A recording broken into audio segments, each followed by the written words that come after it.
Good morning, अस्सलाम वालेकुम। यह सिर्फ तीन रंग नहीं हमारे देश की शान है, यह तिरंगा हमारे दिलों का अरमान है। यह तीन रंग से रंगा अपना प्यारा हिंदुस्तान है, अपना प्यारा हिंदुस्तान है। परम सम्मानीय मुख्य अतिथि डायरेक्टर सर, प्रधानाचार्य जी, गांव से पधारे गणमान्य व्यक्ति एवं मेरे छोटे और बड़े प्यारे भाइयों एवं बहनों, आप सभी को गणतंत्रता दिवस की हार्दिक शुभकामनाएं। आज मैं इस शुभ अवसर पर आप सभी के समक्ष अपने कुछ विचारों को साझा करना चाहूंगा। आजादी वो नहीं जो हम पर थोप दी जाती है, और ना ही राष्ट्र प्रेम का अर्थ होता है कि किसी राजनीतिक पार्टी या किसी राजनेता की हाँ में हाँ मिला देना,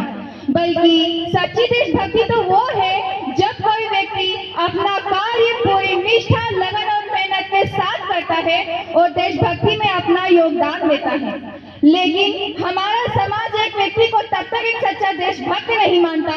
जब तक कि वो राष्ट्रगान के सम्मान में खड़ा ना हो जाए और वंदे मातरम और भारत माता की जय के बढ़ चढ़कर नारे ना लगाए। वही जो व्यक्ति हमारे समाज के लिए बुरा सोचता है, हमारे भावनाओं को ठेस पहुंचाता है, अगर वो लोगों के सामने राष्ट्रगान के सम्मान में खड़ा हो जाए और वंदे मातरम के बढ़ चढ़कर नारे लगाए, तो वो हमारे समाज और हमारे देश के लिए सबसे महत्वपूर्ण हो जाता है, सबसे बड़ा देशभक्त हो जाता है। साहब, जब हम अंग्रेजों के गुलाम थे, जब हमारे देश में अंग्रेजों का शासन था, तब हमारे वीर जवानों और वीर क्रांतिकारियों के एक एक वंदे मातरम के नारों में टोलों के टोले उमड़ाते थे और अपने देश के खातिर मर मिट जाने के लिए तैयार रहते थे और अपनी देशभक्ति साबित कर जाते थे। लेकिन साहब, आज हम ऐसे आजाद भारत में निवास करते हैं जहां हमें आवश्यकता नहीं है अपने देश के खातिर मर मिट जाने की, अपितु अगर कोई व्यक्ति अपने कार्य के प्रति पूर्ण रूप से समर्पित हो तो वह सबसे अच्छी व सच्ची देशभक्ति होगी। अगर हम बात करें उन वीरों की जो अपने देश के खातिर अपने प्राणों तक को न्यौछावर कर देने के लिए तैयार रहते हैं, तो उनमें से कैप्टन मनोज पांडे का भी नाम आता है, जो अपने देश के खातिर अपने अंतिम सांस तक लड़े। जब दुश्मन हमारी मातृभूमि के ललाट पर आकर बैठ गए थे, तो उन्होंने उनका सामना पूरी बहादुरी के साथ किया और चोटी पर मौजूद 5 बंकरों में से 2 बंकरों को खत्म करने के बाद जब उनके शरीर पर 4-4 गोलियां लगी, तो अंतिम गोली लगने से पहले उनके मुंह से निकला हुआ वो 2 शब्द आज भी अमर है, मत छोड़ो मत छोड़ो, जिसका अर्थ है दुश्मन को कभी जिंदा मत छोड़ना, दुश्मन को कभी जिंदा मत छोड़ना।